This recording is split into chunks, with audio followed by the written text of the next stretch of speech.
Salut tout le monde, donc aujourd'hui on se retrouve pour une vidéo donc du vendredi en compagnie donc de Nolan qui a 14 ans, c'est ça? Ouais. Et il va nous présenter un peu ses installations au niveau donc des fourmis, au niveau des araignées et au niveau des terrariums plantés. Donc il n'y aura pas de serpents, ça va être vraiment parce que bon, tu as 14 ans donc tu n'as pas le droit d'avoir de serpent encore. Non, pas encore. Allez, je te laisse te présenter. Donc moi c'est Nolan, j'ai 14 ans. Donc j'avais plutôt des fourmis, des araignées. Donc là, ça fait à peu près 2 ans. Donc j'ai plusieurs espèces. J'ai des espèces asiatiques et européennes pour les fourmis. Et tout ce qui est araignée, pour l'instant, c'est que ça vient que de France. Mais dans pas longtemps, il y aura une araignée qui vient de Floride. Voilà, donc c'est une araignée qu'on trouve, qui va commander donc, sur la tente tropicale, c'est ça? Ouais. Donc c'est légal, bien entendu. Donc ça, on va vous présenter un peu le terrarium. Je vais prendre la caméra donc à la main. Alors, pourquoi je voulais faire cette vidéo? Hop, je vais prendre un peu la GoPro. Pourquoi je voulais faire cette vidéo? En fait, tout simplement pour montrer un petit peu que même quand on a 10, 12, 14 ans, on peut faire des choses super bien. Et où ça va rendre vraiment sympathique avec ça peut prendre du temps. Et on peut vraiment avoir des rendus vraiment magnifiques dans des tout petits espaces. Alors, c'est des petits espaces où on va pouvoir mettre une dendrobate, une araignée, une menthe religieuse, ce que vous voulez. Voilà, il n'y a pas d'espèces particulières, ce sera des petites espèces. Et vous allez voir du nano terrarium, on va dire, avec du un peu plus gros et encore un peu plus gros. Donc on va vous présenter un peu ça. Moi je vais vous parler un peu vite fait des terras, puis je vais laisser un peu expliquer ce qui a été fait à l'intérieur. Donc comme vous pouvez voir, vous avez 3 types de terrarium. Vous avez donc un qui a été fait dans une boîte Blaplast, que j'ai trouvé ça super sympa. Un qui est fait dans un terrarium de 20 par 20 par 30 de haut. Et un qui est dans un... C'est un 30-30-40, c'est ça? Ouais. 30-30-40. Donc je sais pas, j'espère que ça rendra bien au niveau de la lumière. Alors on va juste décaler ça. On va ouvrir, comme ça vous verrez mieux, ça fera pas de brillance au niveau des vitres. On va décaler celui-ci un peu, on verra après. Pour que vous ayez vraiment... Alors, vous voyez, ça fait vraiment un microclimat. Ça fait vraiment des microclimats et dans des terrariums vraiment petits. Alors je vous ferai 2-3 séquences que je vous mettrai en parallèle quand il en parlera. Il va nous expliquer un peu déjà celui-ci, comment il a fait. Et puis, parce que je vois des choses déjà un peu sympathiques dedans, des petites idées pas mal. Et puis je vous reprends après. Alors là, j'ai commencé par faire un fond. Donc le fond, c'est à partir d'écorce de liège. Donc d'écorce de liège, ça c'est ce que je t'avais envoyé dans ton petit kit, c'est ça, écorce de liège, avec 2-3 petites conneries, le petit nid et tout ça. Ouais, donc des écorces de liège. Bien. Après, j'ai utilisé de la mousse qui à la base est fait pour les filtres d'aquarium. Et j'arrive à faire pousser des graines. Donc à la base, c'est aussi des graines pour les aquariums. Mais ça pousse très bien dans les milieux tropicaux. Donc on les met et au bout d'une semaine, à peu près, ça pousse. Ah, c'est vraiment sympa, hein. L'idée est vraiment pas mal. J'essaie de m'approcher, je sais pas si vous voyez bien. Donc la mousse, elle a pris sur les écorces. Ça, c'est terrible. Franchement, je vais reprendre, je pense, l'idée. C'est pas con. La mousse, elle reprend en fait sur la mousse d'aquarium noir qu'on voit en haut. Puis après, j'ai aussi un potos. Le potos, ça marche de toute façon dans tout à peu près. Ça marche très bien dans les milieux tropicaux. Ouais, le potos, ça pousse de partout. Puis après, j'ai mis aussi de la mousse. Bon, ça, c'est de la mousse que je récupère en forêt. Je la mets directement dedans. Petite plante au fond là-bas. Et ouais, ça, c'est une petite plante. Je sais plus c'est quoi le nom. C'est des plantes qu'on peut trouver un peu partout. Ça pousse très bien. Oui, c'est vraiment sympa. Hein. C'est pas très grand, mais ça veut vraiment cool au niveau du décor. Moi, j'adore. C'est ce côté là-bas, côté des mousses qui prennent. Je vais vraiment vous faire un gros plan avec l'autre caméscope. Pour que vous voyez en fait le côté vraiment où ça a pris sur les écorces, c'est terrible quoi. On va passer à celui d'à côté. Alors celui-là c'est un peu plus gros. Donc là pareil, c'est à peu près le même principe. C'est beaucoup de mousse et les graines aussi. Alors je suis désolé, je te coupe. Je pense que ça fait sur la caméra, vous allez voir des espèces de traits. Voilà, donc on a changé la lumière, tout simplement parce que si vous voulez, l'autre lumière, c'est une lumière spéciale à LED pour les plantes. Et si vous voulez, ça faisait vachement des saccades au niveau de la caméra. Donc les fréquences m'abîmaient la chose. Donc vas-y, donc je te laisse m'expliquer un petit peu là comment ça fonctionne. Je vois qu'il y a un trou, il y a des plantes. Donc là, par exemple, sur le sol, tout ce qui est au sol, c'est la plupart, c'est des graines. Donc les mêmes graines qui sont dans le terrarium d'à côté. Avec beaucoup de mousse. Et donc ça pousse plutôt bien. Après, j'en mets beaucoup aussi sur les écorces. Ah, c'est donc cool, hein. à la base, c'est une grosse racine que j'ai fixée avec de la mousse expansive. Et après, j'ai mis de la terre que j'ai collé avec du silicone d'aquarium. J'ai collé après une grosse branche qui est au-dessus, ça fait un beau style, je trouve. Donc là, il y a pareil de la mousse d'aquarium, qu'il faut bien vaporiser parce que sinon ça sèche assez vite, surtout avec la lampe. Puis après, j'ai fait plein de petites modifs, comme là, j'ai mis... Donc là, comme on peut voir un peu sur le sol, à gauche, j'ai construit un abri pour mon araignée. Donc c'est fait avec des pierres, de la mousse expansive donc pour fixer toutes les pierres et une écorce. Donc j'ai fait un trou à l'intérieur pour qu'elle puisse rentrer et que ça fasse assez esthétique à l'intérieur, que ça fasse naturel. C'est trop bien, franchement c'est trop beau. C'est vraiment joli, on voit vraiment les... Je vais faire un petit zoom. Donc comme vous pouvez voir, je sais pas si vous arrivez bien à voir, j'éclaire par le dessus en fait la grotte pour l'araignée qui a été fabriquée, donc c'est super, je trouve vraiment... Je connaissais pas ça, il m'avait envoyé un peu des photos mais j'avais pas vu le...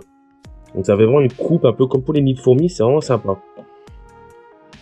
C'est vraiment cool, on va essayer de faire un petit zoom.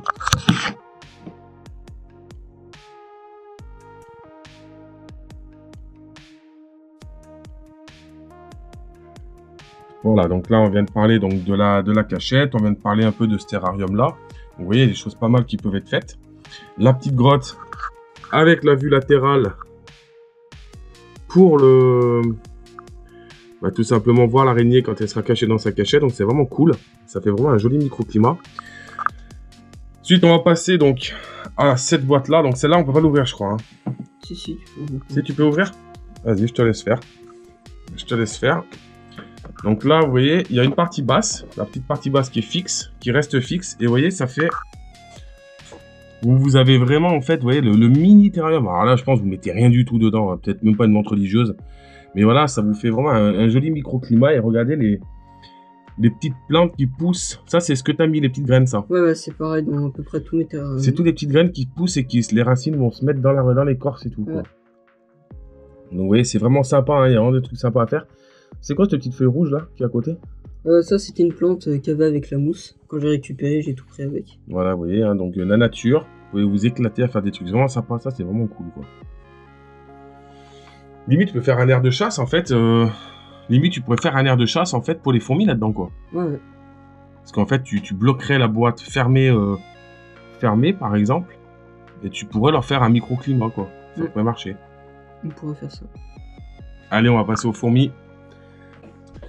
Allez, donc au niveau des fourmis, on va faire un petit tour. Je vais faire 2-3 petites séquences à la fin pour vous montrer. Donc là... Alors là, c'est des Camponotus nilanderi. Donc c'est des fourmis asiatiques. Donc on a l'air de chasse avec l'abreuvoir. Je vais pivoter pour voir ce qu'on voit derrière. Je ferai un petit zoom après. Donc voilà, moi comme vous savez, je suis pas le roi de la fourmi. Donc sympa. Hop, je te laisse tenir la GoPro comme ça.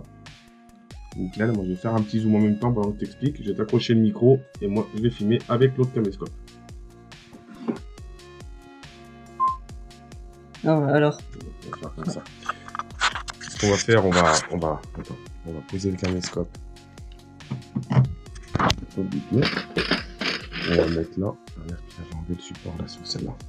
On va faire ça. Ça. Et là.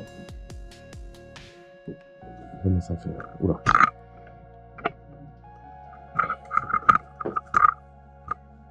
Les spots ça chauffe. Alors. Je vais mettre dans l'autre sens. Voilà. Les Camponotus nilanderi, donc c'est une espèce qui est asiatique. Donc elle mange essentiellement des liquides sucrés. C'est pas celle que j'avais, ça, qui sont morts. Si, c'est à peu près, ouais, c'est la même espèce. Donc ouais, c'est liquide sucré et des insectes. Donc c'est une espèce qui a un caractère assez fort, quoi. Quand on met un insecte dedans, c'est directement ça attaque. Donc ouais, ça attaque fort. Ils vont le découper et après ils vont le manger de l'intérieur. Elles prennent pas le temps de l'emmener dans le nid pour pouvoir les manger. Ils sont assez calmes, hein. Ouais, c'est assez calme, mais dès qu'il y a un truc dans l'air de chasse, directement ça saute dessus. C'est vraiment cool. Hein. Donc là, tu arrives à les reproduire, elles se reproduisent un peu, elles font des œufs, tout ça. Ouais, elles arrivent à se reproduire. Bon, c'est un peu lent, mais ça marche bien. Vous voyez, hein, c'est sympa comme espèce. Je les avais, hein, donc moi j'ai pas réussi à les tenir. Mais c'est assez cool. On va essayer de vous faire une jolie qualité d'image. Donc maintenant, on va passer sur l'autre variété d'espèces de fourmis que tu as. Donc je te laisse nous expliquer ce que c'est. Donc celles-ci, c'est des Componotus parius. Donc ça, c'est une espèce européenne. Donc elles, pareil, elles ont aussi un caractère assez fort. Dès qu'on met un insecte dessus, directement, elles vont sauter dessus. Mais elles attaquent plus en groupe. Elles vont arriver, par exemple, quitte à ce qu'il y ait toute la colonie, ils vont tous attaquer dessus et ils vont tout faire pour avoir l'insecte. En fait, tu m'as un peu taxé mais les fourmis que j'avais, quoi. Voilà. Et les mêmes espèces, quoi. Ouais. Donc en fait, tu as taxé un peu les espèces que j'avais, ouais. que tu avais vu qui m'avaient offert, en fait. Donc c'est très bien, hein. Là, on voit pas trop, parce que c'est vrai que le nid est un peu sale. Donc vous voyez, hein, il y a le nid à merde là. Pourtant, elles ont un air de chasse, elles ont pas l'air de trop y aller, si. Si, il y a toujours minimum une ouvrière qui est dans l'air de chasse. Donc vous voyez l'air de chasse qui est ici. Alors ça, c'est tout un petit kit que je lui ai envoyé, hein, tout simplement, pour lui faire plaisir, comme ce qu'il voulait commencer les fourmis. Et après, c'est aussi de la récupération, quoi. Messors, non? T'as pas envie de faire les messors? Les messors, ouais, mais il n'y a pas grand chose à avancer dessus. Ouais, elles font pas... Ah, ça avance pas assez vite, je trouve. Moi, c'est ça que j'arrive à tenir. Bah, moi, c'est le contraire.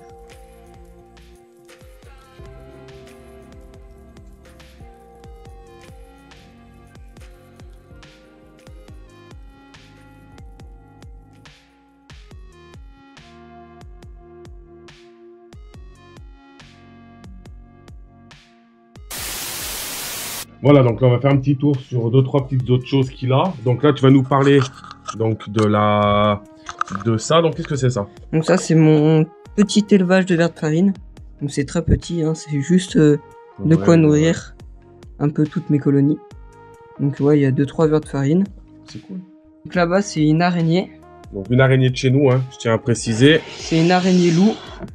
Donc il doit faire à peu près dans les 4 cm à peu près. Quand même.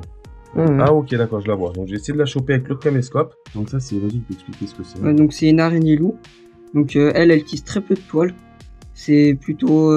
elle chasse à la vue surtout, et aux vibrations. Donc elle attend que sa proie arrive. Et dès qu'elle arrive, elle va foncer dans le tas, elle va l'attraper. Et là, il n'a plus aucune chance de s'enfuir. Elle a l'air calme, hein.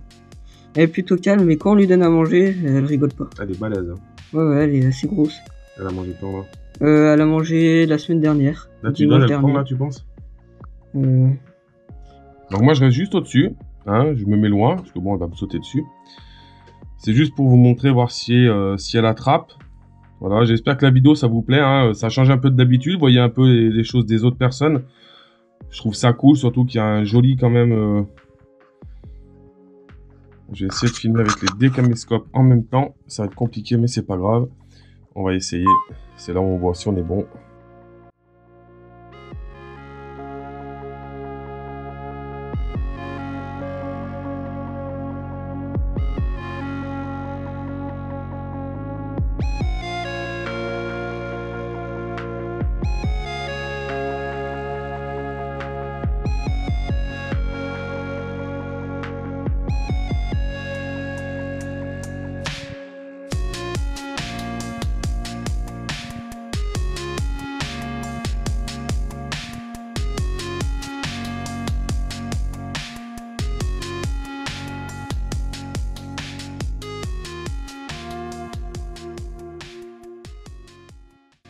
On voit bien les chélicères donc qui sont devant. Hein. Elle les ouvre. Ah, elle va l'attaquer là, je pense. Oh la loose. Bon, je suis désolé, j'ai pas l'attaque. À 1 seconde près de la caméra qui a plus de batterie. Donc je sais pas ce que ça va rendre. Au moment où le chélicère est en gros plan qu'elle les a sortis. Ça, vous voyez, c'est le genre de chose qui met bien les boules. Mais c'est pas grave, hein. Vous la voyez, elle est là. Hein. Je peux pas faire plus, j'essaierai de zoomer. Voilà, désolé. Bon, j'espère que vous nous voyez bien. Nous, on a le spot dans la trompe, donc c'est un peu compliqué. Je suis pas chez moi, donc c'est un peu dur pour tourner. J'espère que la vidéo vous aura plu. Voilà, que Nolan vous aura donné envie de faire des petits terrariums comme ça. Donc, vous voyez, il n'y a pas besoin d'un gros terrarium pour avoir quelque chose de bien fait et d'intéressant, en fait, à produire. Voilà, donc j'espère que ça vous aura plu, que ça change un peu d'habitude. N'hésitez pas donc à mettre un pouce pour Nolan. Et je voudrais vous remercier aussi, on a atteint les 8000 abonnés. Donc j'espère que 2020, on va taper les 50 000. On va viser grand, hein, peut-être même 100 000, qui sait, on n'en sait rien. Mais en tout cas, je suis très content, on a tapé les 8000. Et j'espère que ça va continuer de monter beaucoup plus vite. N'hésitez pas à partager les vidéos. Voilà, j'espère que ça vous aura plu et je vous dis à bientôt. Allez, salut à tous! Bye bye.